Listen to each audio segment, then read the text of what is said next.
les puse ese mensaje en el WhatsApp del grupo, porque hay varias personas que no se identifican con el apellido y hay, por ejemplo, quieren ingresar con nombres que pues no se identifican dentro del listado. Entonces no se los puede dejar, obviamente, ingresar para evitar de pronto algún tipo de problema de sabotaje o ustedes saben, alguna proyección o algún sonido extraño, bueno, qué sé yo, ustedes saben que esto se presta lastimosamente para muchas cosas que no son,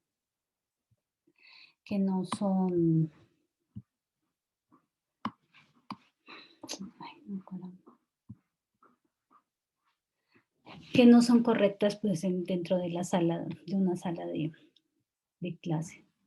Entonces, les recomiendo, por ejemplo, a Juan Manuel, creo que era, por ahí había un Juan Manuel, que se registre con el apellido, parece que ya salió, no sé.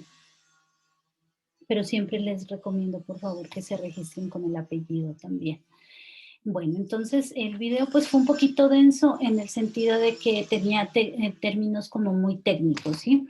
Pero entonces, como para resumirles la cuestión de la ovogénesis, por ejemplo, entonces debemos decir que pues el proceso de ovogénesis hace referencia a la producción, ¿no? Y maduración de qué, de las células sexuales femeninas, que en este caso son los óvulos, ¿no? Dentro del ovario de la mujer. Tenemos que decir que que esta generación de óvulos o el número de óvulos que tenemos las mujeres es determinado, es finito, es decir, que a diferencia de los hombres no es infinito, sino que tenemos un número determinado de óvulos y es por esa razón también que nosotros en nuestra etapa madura pues ya llegamos a desarrollar otro proceso denominado la menopausia, que es cuando ya se termina pues nuestro ciclo de producción de óvulos, ¿sí? O nuestro ciclo de ovulación. Entonces, esta ovogénesis se inicia en las mujeres desde el momento en el que el feto empieza a madurar, o sea, el feto femenino ya empieza a madurar más o menos a los 5 meses de gestación, ¿sí? Aquí las células germinales empiezan a multiplicarse por un proceso de mitosis, ¿no? Antes del nacimiento, pero nosotros eh, cuando ya nacemos, ¿sí? Ya tenemos pues un número determinado de ¿qué? De ovogonias, ¿no? Las ovogonias conservan algunas sustancias, ¿sí? Que ayudan a la conversión o a la generación de unos ovocitos primarios que después llegan a multiplicarse gracias a una meiosis uno, ¿sí? Pero esta únicamente se va a dar hasta cuando nosotras entramos en la etapa de la pubertad, es decir, pues ya empezamos nuestra madurez sexual. Entonces, cuando entramos a la pubertad, pues cuando empieza nuestro ciclo menstrual, ¿sí? Ya se empieza a dar la generación de los óvulos, precisamente, ¿sí? Entonces, allí es cuando pues nosotros ya podemos decir que de alguna manera el aparato reproductivo femenino pues ya está en funcionamiento. ¿De qué consta este aparato reproductivo en las mujeres? Consta de las trompas de falopio, que son unos conductos. Si ustedes ven y en la guía van a encontrar los dibujos de precisamente el sistema reproductor tanto femenino como masculino, vamos a darnos cuenta que las trompas de falopio son unos conductos, son como unos tubitos, ¿sí? Que conectan los ovarios ¿con qué? Con el útero, ¿no? Y adicionalmente sirven para transportar los óvulos que ya están maduros y listos para la fecundación, ¿sí? Seguidamente encontramos los ovarios, que son órganos en forma como de una almendra, ¿sí? Y estos se encargan de la producción de las células sexuales, ¿sí? Entonces, estos son los que producen, por ejemplo, los ovarios. Adicionalmente, se encargan de secretar algunas hormonas sexuales propias pues de las mujeres, que en este caso serían la progesterona y el estrógeno. Como les decía anteriormente, los óvulos son contados, es decir, que nosotras las mujeres tenemos un número determinado de óvulos, ¿sí? Nosotros nacemos ya con ese número de óvulos, ¿no? Y a medida que nosotros vamos desarrollando nuestra vida y vamos creciendo y vamos madurando, pues estos óvulos los vamos mensualmente de alguna manera utilizando y aquellos que no son fecundados, pues gracias al proceso de menstruación, entonces pues los vamos desalojando de nuestro cuerpo, hasta el momento en el que, como les digo, llega la menopausia y para la producción de óvulos. También tenemos que el útero, ¿sí? También denominado matriz. Este es un órgano que es como un hueco, ¿sí? Tiene unas paredes elásticas, ¿por qué? Porque dentro del útero es donde se puede dar el desarrollo embrionario, es decir, el desarrollo del feto o del bebé. Entonces, pues obviamente como el bebé va creciendo, necesitamos que estas paredes se vayan ensanchando en la medida en que precisamente el bebé va creciendo, ¿sí? Esta se cubre por una capa que se llama el endometrio, ¿sí? Y esta nos ayuda, ¿no? A la nutrición del bebé, a la nutrición del feto durante los primeros meses de gestación. Y finalmente encontramos la vagina, que es un conducto, eh, que es un conducto muscularizado que también es elástico, ¿sí? Eh, que ayuda también en el proceso de la fecundación, porque precisamente ese es el conducto que hace o que permite la unión con el gameto o con las gónadas masculinas, en este caso. ¿Sí? Bueno, posteriormente pasamos a revisar lo que hace referencia, espérenme que me están pidiendo aquí acceso, lo que hace referencia al sistema reproductor masculino. El sistema reproductor masculino es el conjunto de órganos también que son encargados de ¿qué? De la producción de los espermatozoides y de precisamente actuar en favor de la reproducción, pues en este caso de los seres humanos, ¿sí? ¿Qué producen o qué se genera en el aparato reproductor masculino? Pues los gametos masculinos, que cuando hablamos de gametos son las células sexuales y cuando hablamos de células sexuales, para el caso de las hembras son los óvulos, para el caso de los machos son los espermatozoides. Entonces, cuando hablamos de los gametos que produce el sistema reproductor masculino, entonces hacemos referencia a los espermatozoides, ¿no? Estos también tienen órganos genitales que pueden ser, al igual que en el aparato reproductor femenino, internos y externos.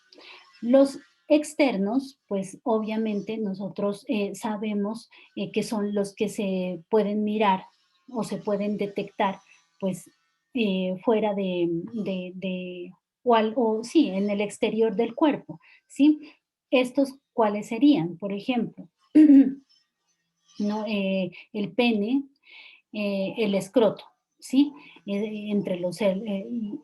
Ahora en un videito que vamos a ver más adelante vamos a explicar un poco mejor cuáles son las partes tanto internas como externas del aparato reproductor en cada uno, mejor dicho, de la mujer y del hombre. También podemos encontrar aparatos u órganos más bien genitales internos, ¿no? Estos se encuentran dentro de la cavidad corporal, ¿no? Y corresponde a qué? A los testículos, a las vesículas seminales y a la próstata. Bueno, aquí podemos encontrar, por ejemplo, dentro de estos órganos, unos conductos que se llaman deferentes, ¿no? Que miden más o menos unos 45 centímetros de largo, ¿no? Y recorren la cavidad abdominal. hasta finalizar en un ensanchamiento o ampolla. ¿Estos qué pasan? ¿O qué hacen estos? Almacenan los espermatozoides que son, pues, viables o que están listos, ¿sí? Hasta por un espacio de 2 meses. Y transportan estas células, porque los espermatozoides son células también, desde el epidídimo hacia la uretra. Ahora bien, la vesícula seminal o las vesículas seminales son unas bolsas, ¿sí? Que secretan un fluido que sirve de alimento para los espermatozoides y se mezclan con el esperma ¿para qué? Para formar precisamente el semen, que es el contenido o el líquido en donde se contienen pues los espermatozoides. También podemos encontrar un conducto que se llama el conducto eyaculador, que mide aproximadamente unos 2 centímetros de largo. ¿Este para qué sirve? Pues precisamente para el proceso de eyaculación, es decir, la expulsión o la propulsión fuerte del semen desde la uretra hacia el exterior de esta cavidad. Finalmente, bueno, también encontramos la próstata, ¿sí? Que es una glándula. La próstata es una glándula que es pequeñita, ¿sí? ¿Esta qué secreta? Secreta un líquido lechoso que es levemente ácido, que contiene unas enzimas o unos ácidos, ¿sí? Con los que los espermatozoides obtienen energía. Entonces, la próstata es muy importante porque o sea, contiene las sustancias que le brindan energía a los espermatozoides. Por eso esa es la importancia de la próstata. En cuanto al escroto, podemos decir que es una bolsita, ¿sí? Que protege a los testículos para que estos se encuentren dentro de la cavidad corporal.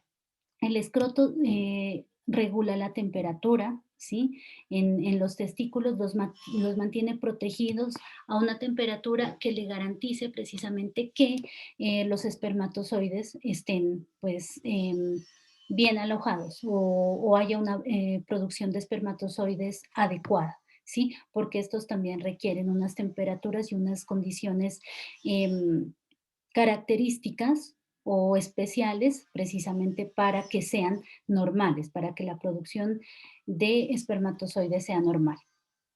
El pene, pues es un órgano que es eréctil, tiene una forma cilíndrica y es el encargado de introducir los espermatozoides en la cavidad vaginal, ¿sí?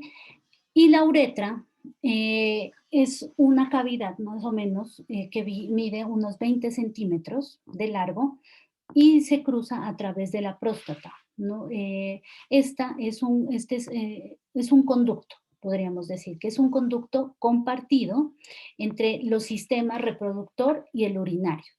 ¿Por qué? Porque sirve para la expulsión de los espermatozoides, pero también sirve para la expulsión de la orina. Bueno, los espermatozoides dentro del semen, ¿no? Entonces en la uretra se expulsa el semen y la orina. Para la producción de espermatozoides, pues también se da como un ciclo denominado espermatogénesis, ¿sí? Que es precisamente, al igual que la ovogénesis, la producción de espermatozoides. A diferencia de nosotras las mujeres, esta espermatogénesis puede darse durante, o sea, toda la vida, pero inicia a partir de la pubertad. Miren que la ovogénesis en las mujeres inicia desde los 5 meses de gestación de la mujer, cuando ya se ha formado el feto femenino, ¿sí? Entonces empieza la producción de la ovogénesis. Entre tanto, para los hombres, este inicia en la pubertad, ¿sí? Y dura más o menos de unos 65 a 75 días. Al igual que pues en la ovogénesis, las células germinales, ¿sí? Empiezan a producir. a producir unos espermatogonios, ¿no? Que se forman después originando los espermatocitos. Y cuando estos ya crecen, pues se forman ya y tienen los nutrientes necesarios, se forman los espermatozoides. El proceso de la fecundación y, ay, qué pena, Dios mío, eh, lo vamos, y del aparato reproductor y de su funcionamiento lo vamos a ver a través de un video en el que nos explica cuáles son las etapas y los órganos que intervienen en cada uno de los aparatos reproductores. Entonces, me dicen por favor si ustedes están viendo la pantalla. Sí, señora. Entonces, Sí, señora. tomar nota para complementar lo que vamos a poner en la... Ay, caramba. Creo que, bueno, en lo que La vamos... reproducción es necesaria para asegurar la continuidad de una especie. El resultado del proceso reproductor humano es la unión de un óvulo con un espermatozoide, el desarrollo del feto y el nacimiento de un lactante. Los órganos, glándulas y hormonas de los sistemas reproductores masculino y femenino juegan un papel decisivo en el logro de esa meta. En la siguiente figura se muestra las estructuras del sistema reproductor masculino. Las glándulas reproductoras masculinas se llaman testículos y están localizadas fuera de la cavidad corporal en una bolsa llamada escroto.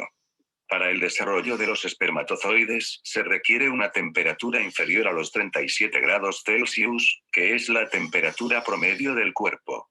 Como el escroto está ubicado fuera de la cavidad corporal, es varios grados más frío, y crea un ambiente propicio para el desarrollo normal de los espermatozoides. Los espermatozoides. Las células reproductivas masculinas, llamadas espermatozoides, se producen en los testículos. En la siguiente figura, se puede observar la trayectoria que recorren los espermatozoides. Los espermatozoides, como el que se muestra en la siguiente figura, se desarrollan en los túbulos seminíferos de los testículos. Estos túbulos producen de 100 a 200 millones de espermatozoides cada día. Luego, los espermatozoides viajan hacia el epidídimo, una estructura ubicada en la parte superior de cada testículo, donde los espermatozoides maduran y se almacenan. Cuando los espermatozoides son liberados del cuerpo, viajan a través de los conductos deferentes, unos conductos que salen los testículos, un conducto por cada testículo. Los dos vasos deferentes se unen y entran en la uretra, el conducto que transporta el semen y la orina fuera del cuerpo a través del pene. Los espermatozoides necesitan de un fluido nutritivo que los mantenga durante un tiempo suficiente para que puedan fecundar el óvulo. El semen es el fluido que contiene los espermatozoides, los nutrientes y otros fluidos de las glándulas reproductoras masculinas. Las vesículas seminales contribuyen con más de la mitad del semen y secretan azúcar en este fluido que proporciona energía, otros nutrientes, proteínas y enzimas para los espermatozoides. La próstata y las glándulas vulvouretrales contribuyen al fluido con una solución alcalina que neutralice las condiciones ácidas que el espermatozoide pueda encontrar en la uretra y en el aparato reproductor femenino. Las hormonas masculinas. La testosterona, una hormona producida en los testículos, es una hormona esteroide que se requiere para la producción de espermatozoides. También influye en el desarrollo de las características secundarias del sexo masculino que comienza a aparecer en la pubertad, período de crecimiento cuando se alcanza la madurez sexual. Estas características incluyen vello en la cara y el pecho, hombros anchos, mayor desarrollo muscular y una voz más profunda. Recuerda que la laringe contiene las cuerdas vocales. Debido a que estas son más largas en los hombres que en las mujeres, la voz masculina es más profunda. Más tarde en la vida, la testosterona puede ocasionar calvicie. 3 hormonas influyen en la producción de testosterona. En la siguiente figura, se indica que el hipotálamo produce la hormona liberadora de gonadotropina, una hormona que actúa en el lóbulo anterior de la glándula pituitaria. Buenos días, profe. No por el retraso. Aumenta la producción de la hormona folículo estimulante, FSH, y la hormona luteinizante, LA. Vamos a adelantar un poquito porque esta información la vamos a dar cuando lleguemos precisamente al sistema endocrino, que es el encargado de las hormonas. Se especializa en producir óvulos, El sistema reproductor de una mujer se especializa en producir óvulos, recibir espermatozoides y proveer un ambiente apropiado para la fecundación del óvulo y el desarrollo del embrión. En esta figura se puede observar las estructuras del sistema reproductor femenino, en el cual hablaremos más adelante. Los óvulos.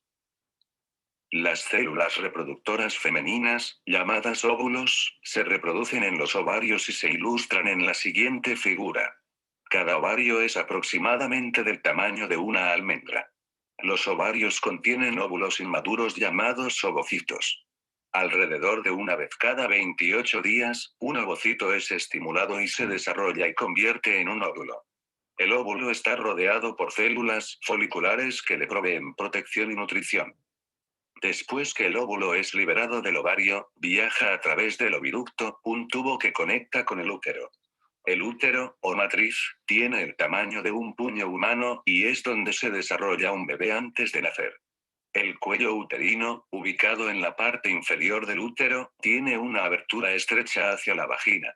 Esta última conduce al exterior del cuerpo de la mujer. Las hormonas femeninas. El estrógeno y la progesterona son hormonas esteroides producidas por células en los ovarios. El lóbulo anterior de la glándula pituitaria de la mujer también produce LH y FSH, las cuales influyen en los niveles de estrógeno y progesterona en un ciclo de retroalimentación negativa. Los efectos del LH y FSH son diferentes en los hombres y en las mujeres. Durante la pubertad, un aumento en los niveles de estrógeno es la causa del desarrollo de los senos, el ensanchamiento de las caderas y un aumento en la cantidad de tejido adiposo en la mujer. Durante la pubertad, las mujeres también experimentan su primer ciclo menstrual, los eventos que ocurren cada mes para preparar el cuerpo para un embarazo. La producción de las células sexuales. Como sabemos, mediante la meiosis, cada célula en las gónadas masculinas o femeninas, llamadas testículos u ovarios en los humanos, forma 4 células sexuales llamadas gametos. En el hombre, diariamente se producen espermatozoides a partir de los espermatocitos primarios, comenzando en la pubertad y a lo largo de toda la vida del hombre. La producción de óvulos en la mujer difiere, como muestra la siguiente figura. Cuando una mujer nace, todos sus óvulos ya han iniciado su desarrollo. El material genético ya se ha replicado en los ovocitos primarios antes del nacimiento, pero el proceso de meiosis se detiene antes de que se haya completado la primera división meiótica. Luego, una vez en cada ciclo menstrual durante los años reproductores, la meiosis continúa en un solo ovocito que reanuda su desarrollo. Las estructuras resultantes al final de la primera división meiótica de un ovocito son de distintos tamaños. La menor de las dos estructuras se llama cuerpo polar. Los cromosomas se han segregado, pero hay una división desigual del citoplasma. La mayoría del citoplasma de la célula original queda en la célula que posteriormente se transformará en un óvulo y el cuerpo polar se desintegra. En la segunda división meiótica sucede un proceso semejante.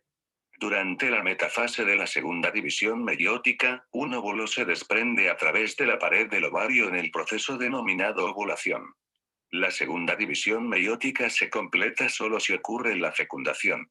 Luego, se forman el cigoto y el segundo cuerpo polar, como muestra la figura. El segundo cuerpo polar también se desintegra. De esta manera, las dos divisiones meióticas producen un solo óvulo en lugar de 4. Si se formaran más de un óvulo, que luego fueran liberados a mitad del ciclo menstrual femenino, sucederían más partos múltiples. El ciclo menstrual. La duración del ciclo menstrual puede variar de 23 a 35 días, pero normalmente dura 28 días. El ciclo menstrual se puede dividir en 3 fases: fase de flujo, fase folicular y fase lútea. Fase del flujo. El primer día del ciclo menstrual se cuenta a partir del inicio del flujo menstrual. El desprendimiento de sangre, fluidos de tejidos, moco y células epiteliales del endometrio, el tejido que recubre el útero. El endometrio es el lugar donde el embrión se implantará si ocurre la fecundación del óvulo. Como el embrión necesita oxígeno y nutrientes, el endometrio cuenta con un buen abastecimiento de sangre. Durante la menstruación, ocurre sangrado porque las capas externas del endometrio se desprenden y se rompen los vasos sanguíneos que las irrigan. Alrededor del 5.º día, inicia la reparación del revestimiento del endometrio. Conforme el ciclo continúa, el endometrio se hace cada vez más grueso. Fase folicular. Durante el ciclo menstrual también ocurren cambios en los ovarios, debido a las variaciones en los niveles hormonales, como se ilustra en la figura. Al inicio del ciclo menstrual, cuando los niveles de estrógeno están bajos, el lóbulo anterior de la pituitaria comienza a aumentar la producción de LH y FSH, lo que estimula la maduración en el ovario de unos cuantos folículos.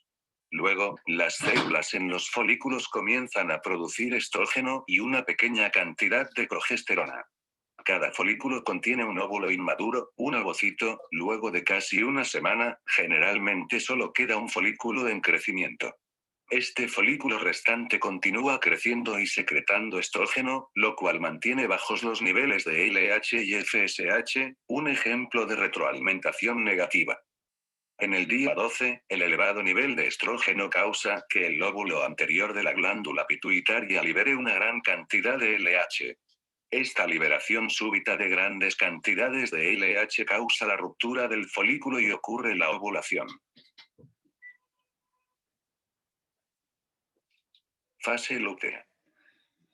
Después de la ovulación, las células del folículo cambian y este se transforma en una estructura llamada cuerpo lúteo, que está ilustrada en la figura, que se degenera lentamente a medida que continúa el ciclo menstrual.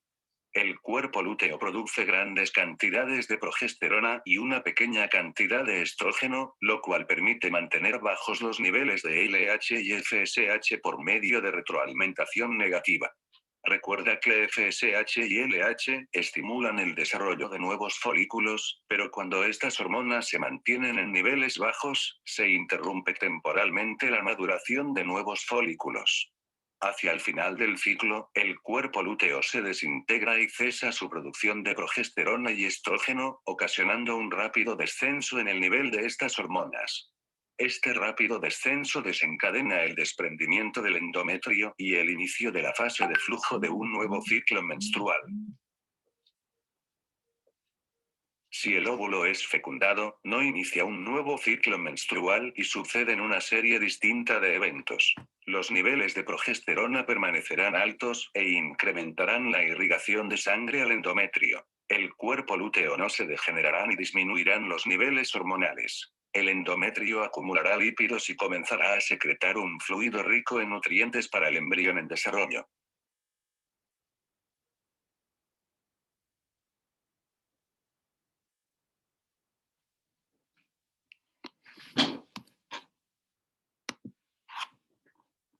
Bueno, entonces aquí vimos básicamente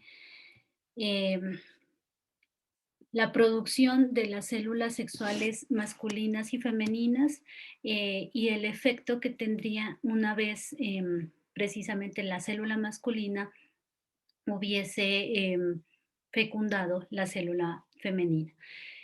Vamos a ver, de acuerdo a la guía, ahorita se las proyecto, ¿no? ¿Cuáles son los temas que ustedes van a desarrollar durante esta guía? Déjenme la busco por aquí. Bueno. ¿Dónde está? Listo, ahí la ven, ¿cierto? Esta es la que vamos a postear en el día de hoy. La voy a compartir en el chat del grupo y la voy a subir a la plataforma. Entonces, vamos a desarrollar la reproducción en seres humanos, sistema reproductor femenino, proceso de ovogénesis que ya se explicó, sistema reproductor masculino con sus partes, proceso de espermatogénesis, que es la generación de espermatozoides. Vamos a abordar la madurez sexual, que es pues obviamente cuando... Profe, una pregunta. Sí, dime. ¿Usted le llegó al taller anterior que yo le envié? Eso les tengo que decir, no he revisado. Tengo represados como unos 200 mensajes o más. No Es he que no sé si le revisado. llegó. No, sí, a mí sí me llegan, no se preocupen porque lo que pasa es que todavía no empiezo a revisar, porque la semana Bueno, pasada profe. Y tuvimos... profe, si no le aparece, es porque no tenía, es porque entonces no se le envió porque tenía un malo el internet. Sí, pero si quieres reenvía, pero no te preocupes porque realmente yo todavía no reviso, no me siento a revisar porque en este momento, mejor dicho, la semana pasada estuvimos toda la semana prácticamente en comités de evaluación, entrega de informes y adicionalmente yo no sé si con ustedes también les comenté que tenía una Bueno, situación profe. familiar un poquito difícil y entonces pues me fue imposible realmente como ponerme al día en cuanto a la revisión, pero pues esta semana aspiro ya, como les digo, a ponerme al día. Entonces no te preocupes y si consideras que es necesario reenviar, no importa, lo reenvías con tranquilidad. Bueno, y así para todos, ¿listo? Entonces, la madurez sexual, pues se le explica que es cuando ya empiezan a sobresalir los caracteres precisamente de la pubertad, tanto en los niños como en las niñas, el crecimiento de los caracteres secundarios como son el vello, pues el busto, ¿sí? La voz que les va cambiando a los caballeros, ese tipo de cosas o de aspectos son los que ya nos van indicando precisamente que se encendió ya la hormona o las hormonas para el crecimiento y pues para la producción y maduración de nuestro sistema reproductor y con él pues todo lo que conlleva el cambio ya y la maduración precisamente de ese sistema. La madurez sexual en las mujeres, que hace referencia a cuando pues nosotros ya generamos la primera menstruación, que se llama la menarquia, y de ahí en adelante se va dando los ciclos menstruales, pues aproximadamente cada mes, cada 28 días, y obviamente a medida que va pasando el tiempo, pues nuestro sistema o nuestro aparato reproductor se va adaptando de tal manera que pues pueda recibir u hospedar a un nuevo ser si se da un proceso de fecundación. Y precisamente él también tenemos que hacer referencia a la madurez sexual en los hombres cuando ya ellos empiezan a generar las hormonas que les van a servir para precisamente que sus órganos y todo su aparato reproductor empiece a funcionar correctamente, como es la presencia o la segregación de la testosterona. Hablamos del ciclo menstrual, el cual ya se explicó en el video, si de pronto lo quieren volver a revisar, igual queda grabado, esta grabación se las dejo en este momento, la subo y se las comparto. Y entonces la idea es que adicional al resumen que usualmente se hace, ustedes desarrollen este taller. Como el día de mañana, o sea, como hoy ya hicimos la explicación de la mayor cantidad del tema, entonces el día de mañana nos vamos a reunir de manera asincrónica para desarrollar toda la guía, tanto el resumen como el taller. Y entregamos a más tardar, siempre les digo a más tardar, si pueden antes, entonces de este viernes que viene en 8 días, es decir, el 7 de mayo. El taller contiene todo lo referente a lo que se ha tratado tanto en los videos como en las guías, entonces pues pienso yo que no es difícil de desarrollar. Y adicionalmente, y como hemos o como vamos a establecer, vamos a hacer un repaso y vamos a hacer una evaluación ya con todo el contenido de reproducción que hemos visto hasta el momento para dar inicio a, creo yo que continuamos con sistema hormonal, es decir, sistema endocrino.